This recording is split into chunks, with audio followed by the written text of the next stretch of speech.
ஜபம்.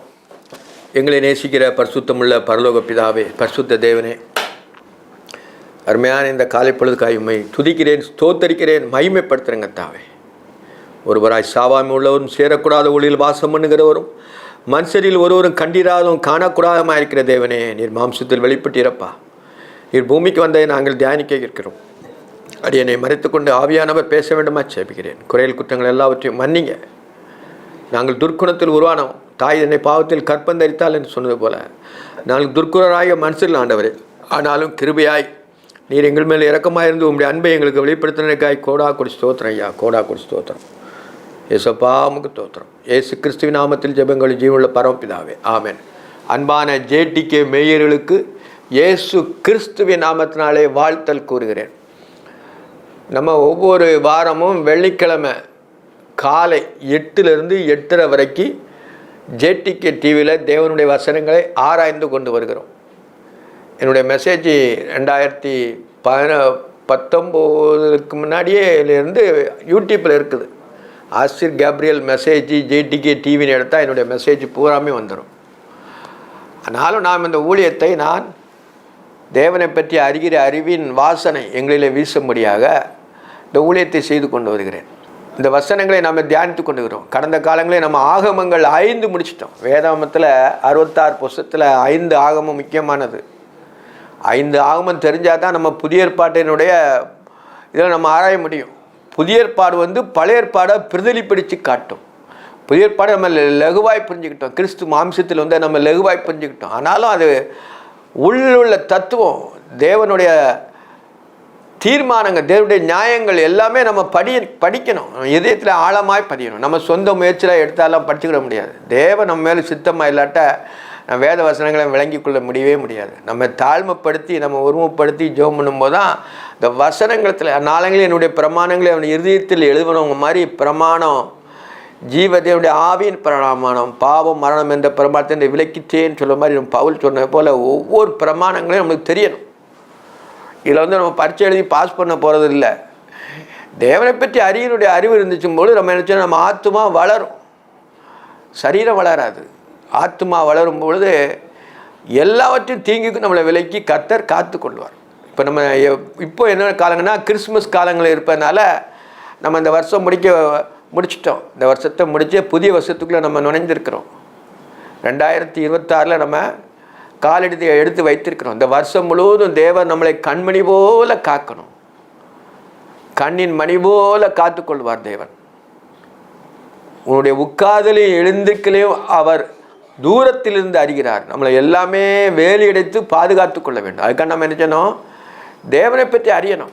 நீ என்ன மறந்துடாத, நான் உன் பிள்ளைகளை மறந்துடுவாங்கிறாரு. அதனால் தேவனை நம்ம எப்படின்னா அவரை மறக்காமல் இருக்கிற வேதத்தின் அனுபவங்கள், வேதத்தினுடைய வசனங்கள் நம்ம உட்கொள்கிறது தான். அப்படி பண்ணும் பொழுது நம்முடைய தேவனை பற்றி அறியும் பொழுது தேவன் நம்ம வருஷம் முழுவதும் நம்மளை கண்மணி போல பாதுகாத்து கொள்வார். நிறைய ஓத்திரம் உண்டு. அதனால் அது எல்லாத்திலையுமே தப்பி போவனான வழியை உண்டு பண்ணி உனக்கு சந்தோஷத்தை அருள் செய்வார். அதை நம்ம அறியணும். அதுதான் முக்கியம். வருஷம் வந்து பிறந்து போயிட்டே இருக்கும். இன்றைக்கி நினச்சா போயிருக்கோம், அடுத்த 27 வந்துடும், அப்படி போயிடும். ஆனாலும் நாம் தேவனை பற்றி அறிகிறோம். இந்த வருஷத்தில் நம்ம எவ்வளோ அறிஞ்சிருக்கிறோம் அப்படி நம்ம பார்க்கணும். அப்போங்கும்போது நமக்குள்ளே நமக்கு யாருக்கும் போதிக்க வேண்டியதே கிடையாது. நம்ம நிறைய பிரசங்கம் கேட்டு எல்லாம் பண்ணி தெரிந்ததில் இதெல்லாம் நம்ம தேவையில்லை. வேத வசனமே நமக்கு நினச்சேன்னா அது ஆகாரமாக இருப்பதுனால நம்ம அந்த ஆகாரத்தில் திருப்தி அடையணும். அதில் திருப்தி அடையும் பொழுது நம்ம ஆத்மா வளரும், நம்முடைய ஆவி உற்சாகமாக இருக்கும். சரி, நம்ம கடந்த காலங்களில் ஆகமங்கள் படிச்சிட்டோம். யோசுவாவில் உதவியாக முடித்தோம். இப்போ 4 சுவிசேஷத்தில் கிறிஸ்மஸ் காலங்களில் 4 சுவிசேஷத்தை ஆராய்ந்து கொண்டு வருகிறோம். 4 சுவிசேஷத்தில் இயேசுவானர் பிறந்தது மட்டும் நம்ம ஆராய்கிறோம். இப்போ கடந்த காலங்களே நம்ம என்ன செய்யணும்னா அந்த 4 ஜீவன்களும் மத்தேயு, மார்க்கு, லூக்கா, இது என்ன யோவான், இந்த 4 என்ன ஜீவனுள்ள வசனங்கள், இதுக்கு ஒப்பாக இருக்கிறேன்னு சொல்லி 4 ஜீவன்கள் கொடுத்துட்டு நம்ம வெளிப்படுத்தல சொல்லியிருக்கு. அதில் மத்தேயு சிங்கத்துக்கு ஒப்பானன்னு சொல்லியிருக்கிறேன். மார்க்கு காளைக்கு ஒப்பான முகன்னு சொல்லியிருக்கிறேன். லூக்கா மனுஷ சாயலாரத்துக்கு ஒப்பாக இருக்குன்னு சொல்லியிருக்கிறேன்.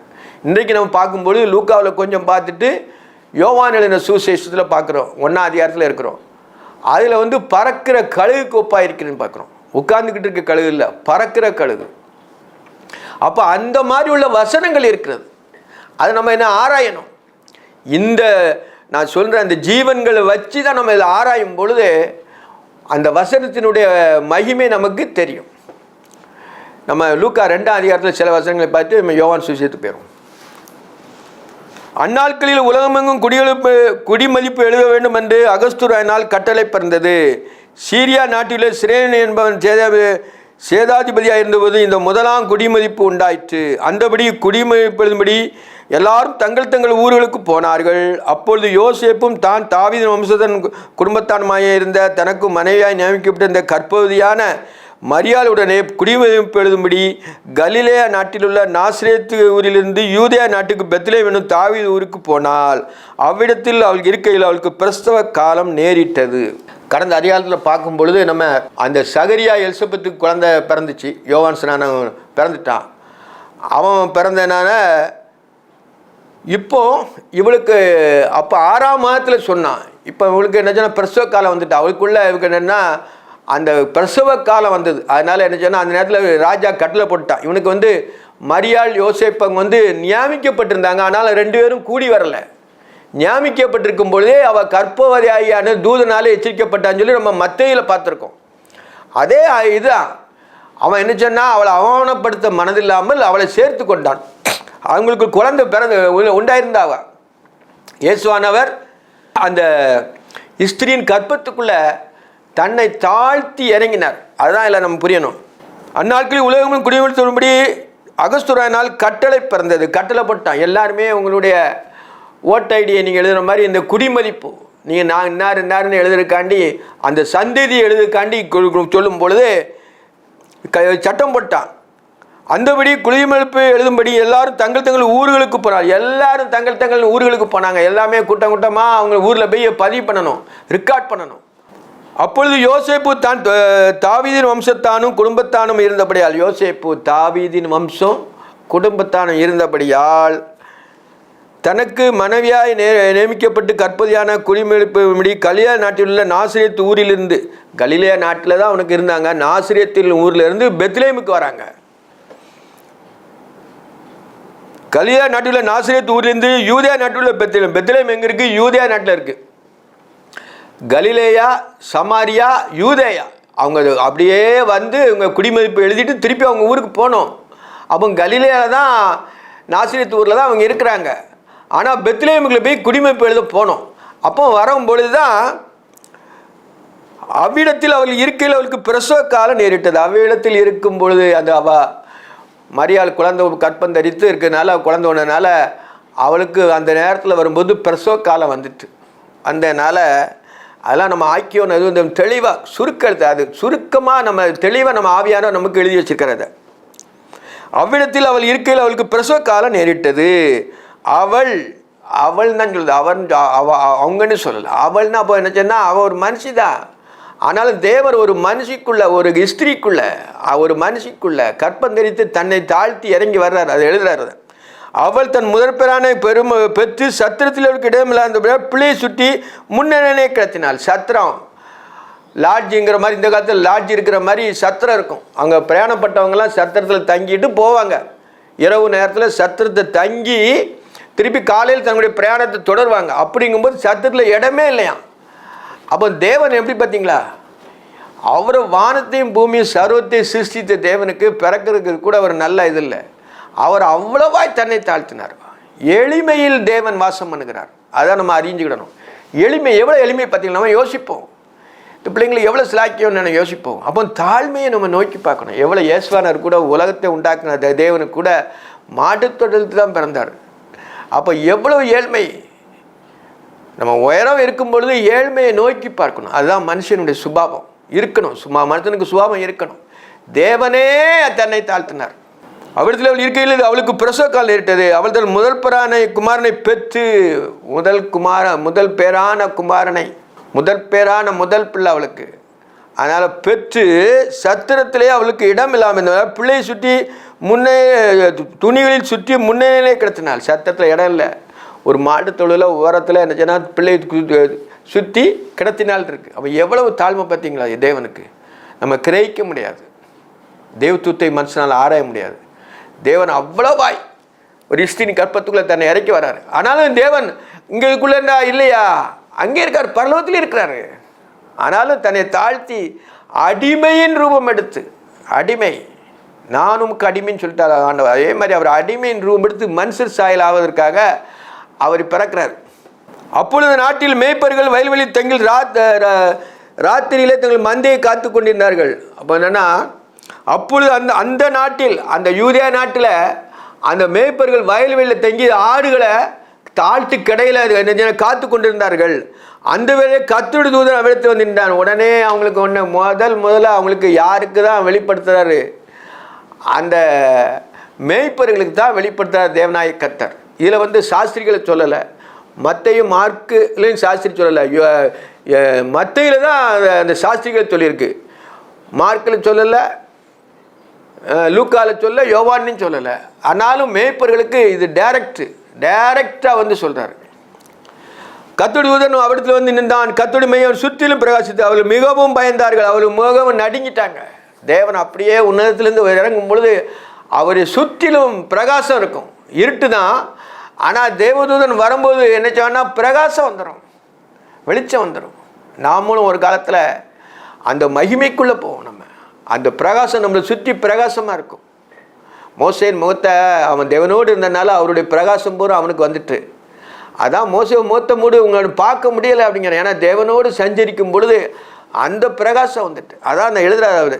கர்த்தருடைய அவனத்தில் நின்றான். கர்த்தருடைய மகிமை அவனை சுற்றிலும் பிரகாசித்தது. கர்த்தருடைய மகிமை அவனை சுற்றிலும் பிரகாசித்தது.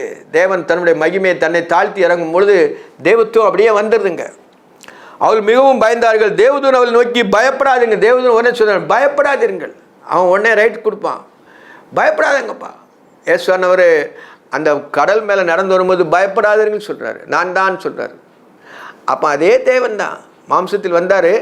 தேவதூதன் வந்துட்டு, தேவதூதன் அதிகாரங்களும் அவருடையவர்களே இன்றைக்கு எல்லாமே அவரை சுற்றி தான் இருக்குது.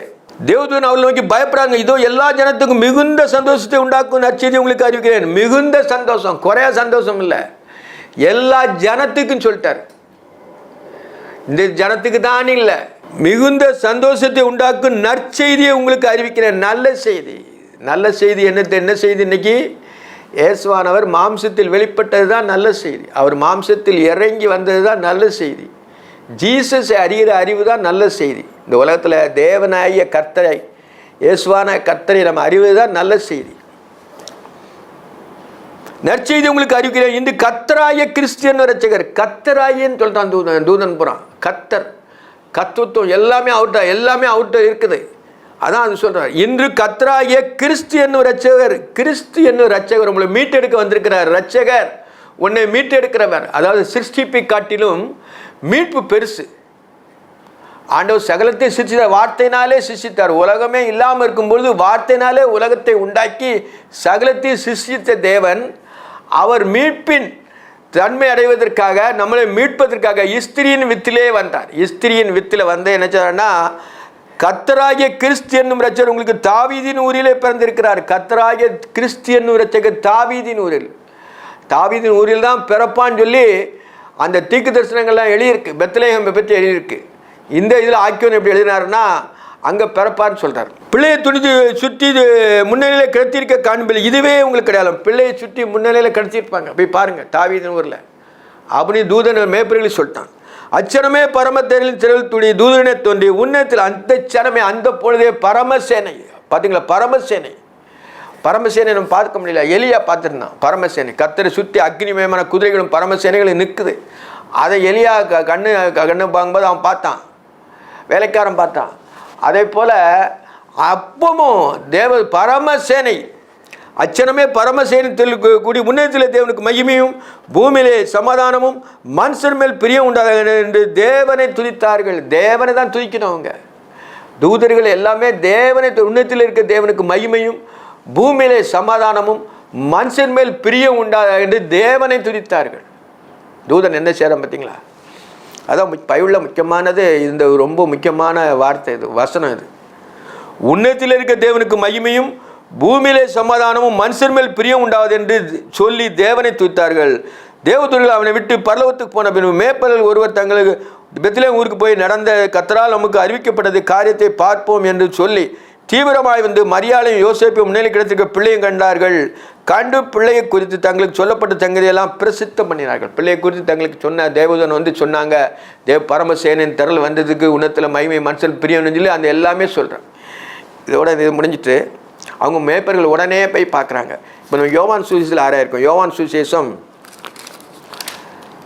இது வந்து என்னென்னா மனுஷ சாயலுக்கு ஒப்பாக எழுதப்பட்ட சுவிசேஷம் வந்து லூக்கா. இப்பொழுது நான் பார்க்கும்பொழுது கழுகு பறந்துக்கிட்டு இருக்க கழுகின் சாயல், கழுகு அது பறந்துக்கிட்டு இருக்க கழுகு, அந்த சாயலுக்கு ஒப்பாக எழுதிக்கப்பட்ட அந்த வசனங்கள் இது ரொம்ப முக்கியமானது. எல்லாத்தையும் காட்டிலும் 4 சுவிசேஷத்துலேயும் யோவான் சுவிசேஷத்தை நம்ம கிரகிச்சுக்கிட்டோன்னா நம்ம வேதாகமத்தை நம்ம லேசாக புரிஞ்சுக்கலாம். யோவான் சுவிசேஷம் தான் எல்லாமே அடக்கமாக இருக்குது, சுருக்கமாக. எவ்வளவு வியாக்கியானங்கள் எவ்வளவு இருந்தாலும் சரி, எவ்வளவு மலை போல வியாக்கியானம் இருந்தாலும் அதை குறியே எழுதியிருக்கார் இந்த வசனத்தை ஆவியானவர். அது நம்ம என்ன சொன்னால் கற்றுக்கிட்டது ரொம்ப நல்லாயிருக்கும். நம்ம எப்போ வேதத்தை படிச்சிருந்தா தான் நம்மளுக்கு அதை கிரகிக்க முடியும். அப்போ வசனங்கள் நமக்குள்ளே நிறைய இருக்கணும். இதில் சில வசனங்கள் வாசிக்கிறேன். ஆதியிலே வார்த்தை இருந்தது, அந்த வார்த்தை தேவனிடத்திலிருந்து, அந்த வார்த்தை தேவனாய் இருந்தது. அவர் ஆதியிலே தேவனோடு இருந்தார். சகலமும் அவர் மூலமாய் உண்டாயிற்று. உண்டானதொன்றும் அவராலே அல்லாமல் உண்டாகவில்லை. அவருக்குள் ஜீவன் இருந்தது, அந்த ஜீவன் மனுஷனுக்கு ஒளியாய் இருந்தது. இல்லை என்ன சுருக்கம் எழுதிட்டார் அப்படின்னா, ஆதியிலே வார்த்தை இருந்தது. ஆதியில் ஒரு வார்த்தை. மொத்தத்தில் உலகம் உண்டாக்கும்னாலே உலகம்லாம் ஆண்டவர் உண்டாக்குனா வார்த்தையினால உண்டாக்குனதா உலகம் உண்டாக்கப்படுதுன்னு சொன்னார். உலகம் உண்டாயிற்று. ஆதியிலே தேவன் வானத்தையும் பூமியையும் சிருஷ்டித்தார் இருக்கு ஒரே வசனத்தில். வானத்தையும் பூமியையும் சிருஷ்டித்தார். அவர் சிருஷ்டி கர்த்தர். அவர் இல்லாமையிலிருந்து உருவாக்குற தேவன். அது நமக்கு கிரகிக்க முடியாது. அதாவது தேவத்துவம் அது நம்ம ரொம்ப ஆழத்துக்கு போகலாம். அதான் தேவத்துவம். அந்த தேவத்துவம் ஆதியிலே தேவன் வானத்தையும் பூமியையும் சிருஷ்டித்தார். இதே தான் யோவான் எழுதினா ஆதியிலே வார்த்தை இருந்தது. ஒரு வார்த்தை சவுண்டு உண்டாக்கடவுது நான் உண்டாயிற்று. அந்த தேவன் தான். அதுதான் சுருக்கமாக எழுதியிருக்கு. ஆதியிலே வார்த்தை இருந்தது, அந்த வார்த்தை தேவனிடத்தில் இருந்தது, அந்த வார்த்தை தேவனிடத்தில் இருந்தது, அந்த வார்த்தை தேவனாக இருந்தது, அந்த வார்த்தையே தேவன் தான். அவருடைய நாமம் தேவனுடைய வார்த்தை என்பதே. இரத்தத்தால் துவைக்கப்பட்ட வஸ்திரத்தை தரித்திருந்தார் அப்படின்னு இருக்கு. அந்த வார்த்தை தேவன் என்பதே. அவருடைய நாமம் தேவனுடைய வார்த்தை என்பது இருக்கு. அவருடைய நாமமே தேவனுடைய வார்த்தைன்னு சொல்லியிருக்கார். அதில் பின்னால் இருக்க நம்ம வெளிப்படத்தில் பார்க்கோம். அவருடைய நாமம் தேவனுடைய வார்த்தை. ஆதியிலே வார்த்தை இருந்தது, அந்த வார்த்தை தேவனிடத்தில் இருந்தது, அந்த வார்த்தை தேவனாக இருந்தது. அவர் ஆதியிலே தேவனோடு இருந்தார். அவர் ஆதியிலே தேவனோடு இருந்தார். தேவனை ஒருவனும் ஒரு காலம் கண்டதில்லை. பிதாவின் மடியில் இருக்கிற குமாரனை அவர் உலகத்துக்கு வெளிப்படுத்தினான் இருக்கு. அதே தேவன் தான். அவர் மாம்சத்தில் வர்றாரு, அதை எழுதுறார். அவர் ஆதியிலே தேவனோடு இருந்தார். சகலமும் அவர் மூலமாய் உண்டாயிற்று. சகலமும் எல்லாமே அவர் மூலமாக தான் உண்டாயிற்று. உண்டானது ஒன்றும் அவராலே அல்லாமல் உண்டாகவில்லை. உண்டானது ஒன்றும் அவராலே அல்லாமல் உண்டாகவில்லை. அவர் சொன்னாதான், அவர் சொல்லாக அவர் கட்டளிட நிற்கும். அப்படிதான் உண்டாயிருக்கு.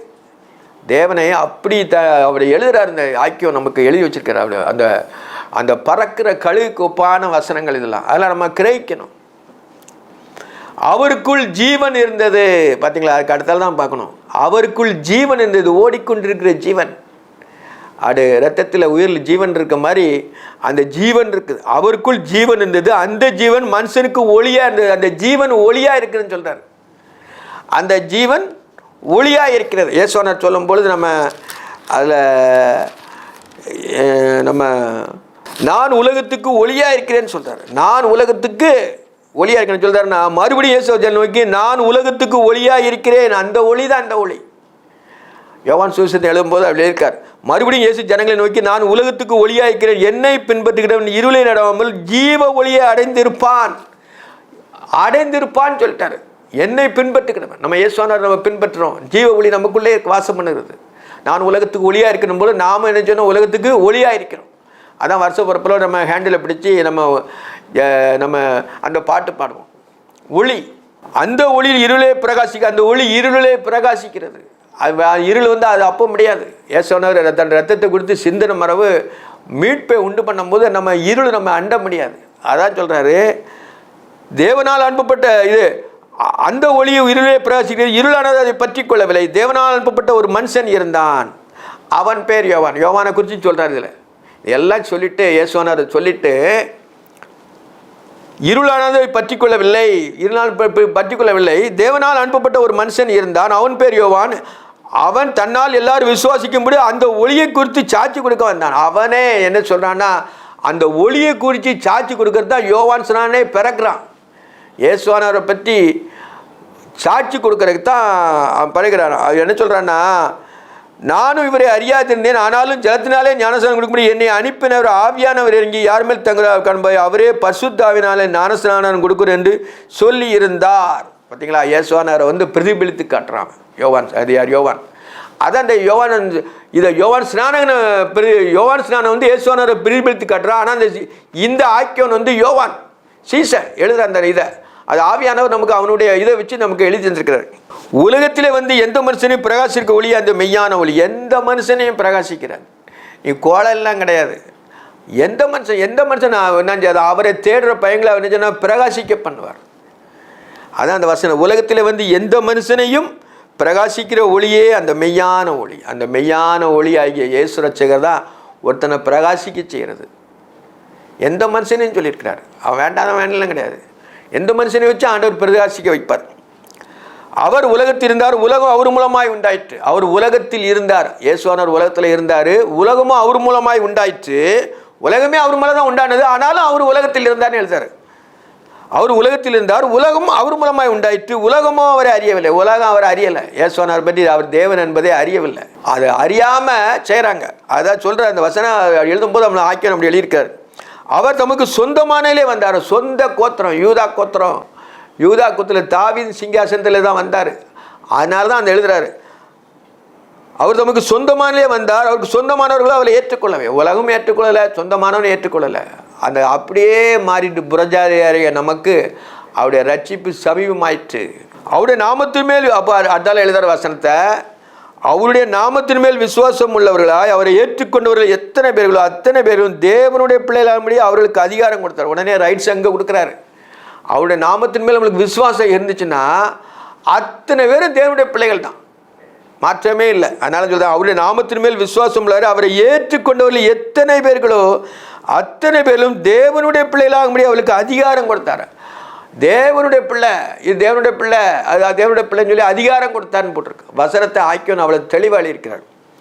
இவர்கள் இரத்தத்தினாலாவது மாம்ச சித்தினாவது புருஷனுடைய சித்தினால் பிறவாமல் தேவனாலே பிறந்தவர். இவர் அப்படின்னா மாம்ச சிந்தை, தப்பனுடைய சிந்தை, அப்படி ஒரு சிந்தையில் பிறக்கலை.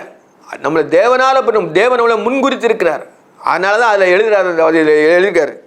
அவர்கள் இரத்தத்தினாலாவது மாம்ச சிந்தத்தினாலாவது புருஷனுடைய சித்தத்தினாலாவது.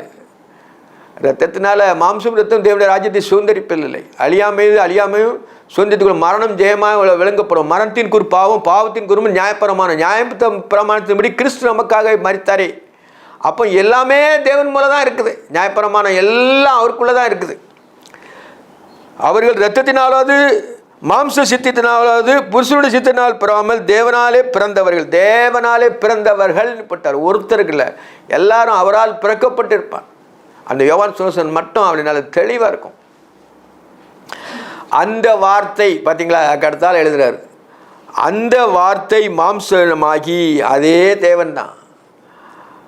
அவர் அந்த வார்த்தை தேவனுடைய வார்த்தை, அந்த வார்த்தை மாம்சமாகி கிருபையினாலும் சத்தியத்தினாலும் நிறைந்தவராய் நமக்குள்ளே வாசம் பண்ணினார்.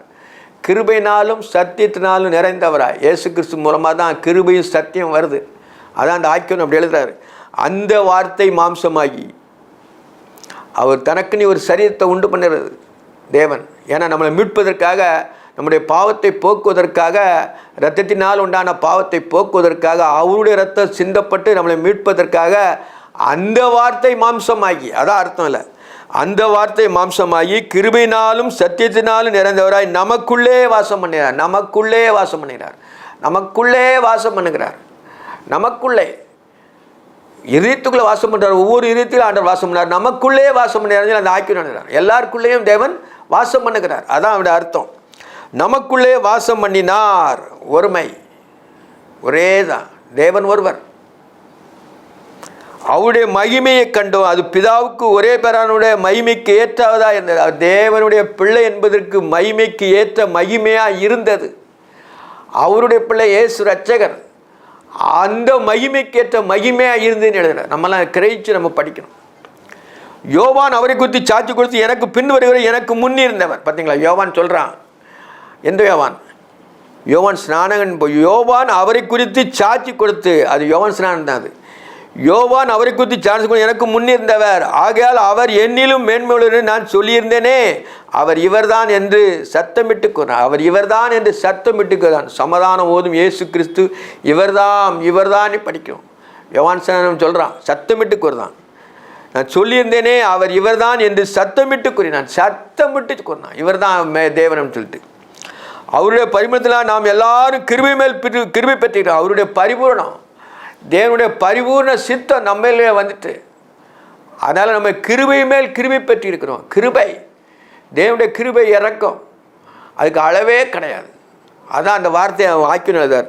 அவருடைய பரிபூர்ணத்தினால் நாம் எல்லாரும் ஒருத்தன் கிடையாது, நாம் எல்லாரும் கிருபையின் மேல் கிருபை பெற்றுகிறோம். கிருபை மேல் கிருபை. உனக்கு ஒரு இலவசம் உனக்கு ஒன்று கொடுக்குறாரு, ஒரு ஆசீர்வதிக்கிறாரு, அதுக்குள்ள ஆசீர்வாதம், அதுக்கு மேலே உள்ள ஆசீர்வாதம். அதான் கிருபை மேல் கிருபை. நம்ம அளக்க முடியாது, அதுக்கு அளவே அளக்க முடியாது. அதை கிருபை உனக்கே கிரேஸு, இன்னும் கிரேஸ்லையும் கிரேஸு. யோசிச்சு பாருங்க. கிருபை மேல் கிருபை பெற்றோம், கிருபை மேல் கிருபை பெற்றோம், கிருபை பெற்றோம் சொல்கிறான் அந்த வாக்கியம், யோவான் சொன்ன வாக்கியம். ஏனெனில் நியாயப்பிரமாணம் மோசே மூலமாய் கொடுக்கப்பட்டது, கிருபை சத்தியம் இயேசு கிறிஸ்துவின் மூலமாய் உண்டாயினா. இயேசுக்கு இந்த வார்த்தை இப்போ தான் வருது. இல்லை, இந்த வார்த்தை இயேசுங்கிற வார்த்தை எதில் வருது? எத்தனாம் வசனத்தில் வருது? 17ஆம் வசனத்தில் வருது. அப்போ அந்த வாக்கியம் எல்லாமே சுருக்கமாக சொல்லுது. இது என்னென்னா, யோவான் சுவிசேஷன் எழுதுனா கம்ப்யூட்டர் இது மாதிரி நம்ம பழைய ஏற்பாட்டில் அந்த ஷார்ட் அக்கௌண்ட் படிப்பாங்கல்ல, அதே மாதிரி தான் இந்த வசனங்கள். இதில் அதை நம்ம புரிஞ்சுக்கணும். ஏனில் நியாயப்பிரமாணம் மோசே மூலமாய் கொடுக்கப்பட்டது, கிருபை சத்தியம் இயேசு கிறிஸ்துவின் மூலமாய் உண்டாயினா. இயேசு கிறிஸ்துன்னு சொல்கிறாரு. இயேசுவின் மூலமாக இல்லை, கிறிஸ்து இறந்த போது அவர் கிறிஸ்து நம்மளை மீட்டுக் கொள்கிறவர், இயேசு கிறிஸ்து மூலமாக உண்டாயினது. அதுதான் எழுதுகிறார். தேவனை ஏனில் நியாயப்பிரமாணம் மோசே மூலமாய் கொடுக்கப்பட்டது, கிருபை சத்தியம் இயேசு கிறிஸ்துவின் மூலமாய் உண்டாயின.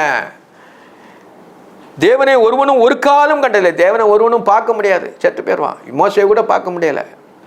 அதான் எழுதாது. அது வந்து நம்ம தேவன் பட்சிக்கிற அக்னியாக இருக்குது. அவ்வளவு பிரகாசம், அவ்வளவு இது நம்மளை ஒரு வர்ணனைக்குள்ளே கொண்டே வர முடியாது தேவனை. அதான் இந்த தேவனை ஒருவனும் ஒரு காலம் கண்டதில்லை, பிதாவின் மடியில் இருக்கிற ஒரே பேரான குமாரனை அவரை வெளிப்படுத்தினார். இயேசுவானவர் தான் அந்த பிதாவாகிய தேவனை வெளிப்படுத்தினார். அவர் தான் அப்பாவை வெளிப்படுத்துகிறார். உங்கள் அப்பா எப்படி இருக்கிறாரு, உங்கள் அப்பா தேவன் வெளிப்படுத்துகிறார். மனுஷரோடு சஞ்சரிக்கிறதாக அவரை மாம்சத்தில் வெளிப்பட்டார். தேவனை ஒருவன் ஒரு காலம் கண்டதில்லை, பிதாவின் மடியில் இருக்கிற ஒரே பேரான குமாரனை அவரை வெளிப்படுத்தினார். இயேசுவானவர் தான் பிதாவை முழுவதுமாய் வெளிப்படுத்தி காட்டார். இதோட அந்த வசனங்களை நம்ம நிறைவு செய்வோம். ஒரு பாடல் பாடி பிரசங்கத்தை நிறைவு செய்கிறேன். ஓ பில்லா தீருதா இதில்தான் மாபிதா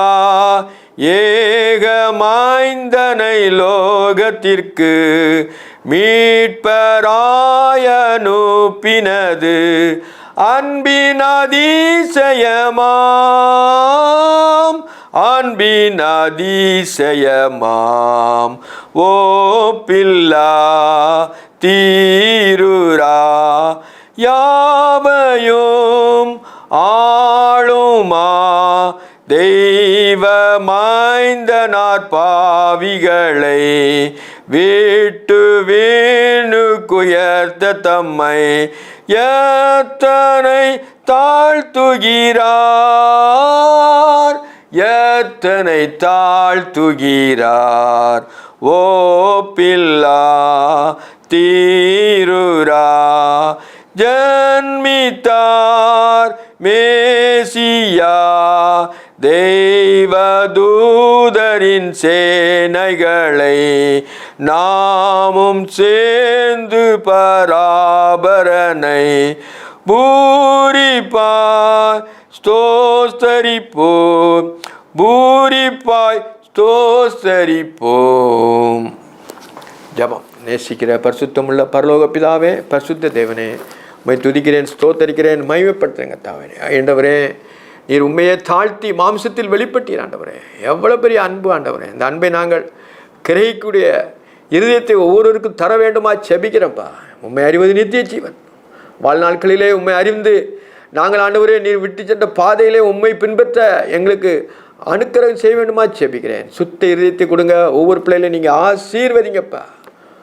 ஒவ்வொரு பிள்ளையிலையும் நீங்கள் ஆசீர்வதிங்க. கர்த்தருடைய ஆசீர்வாதத்தை வேதனை கூட்டா சொல்லிக்கிட்டேன். வேதனை துன்பங்கள் கவலைகளை விலக்கி காத்துக்கொள்ள வேண்டுமா செபிக்கிறேன். இந்த வருஷம் முழுவதும் உமக்குள்ளே ஒவ்வொரு வளர கிருபை செய்யுங்கப்பா. தேவனுக்குள்ளே ஆத்மா வளர கிருபை செய்ய வேண்டுமா செபிக்கிறேன். சுத்த இருதயத்தை கொடுங்க. நிலவரமான உம்முடைய ஆவியை ஒவ்வொரு பிள்ளைகளுடைய இருதயத்தில் ஊற்ற வேண்டுமா ஜெபிக்கிறேன் அப்பா. எல்லாவற்றையும் இயேசு கிறிஸ்து நாமத்தில் ஜெபங்களும் ஜீவனுள்ள பரம்பிதாவே. ஆமென்.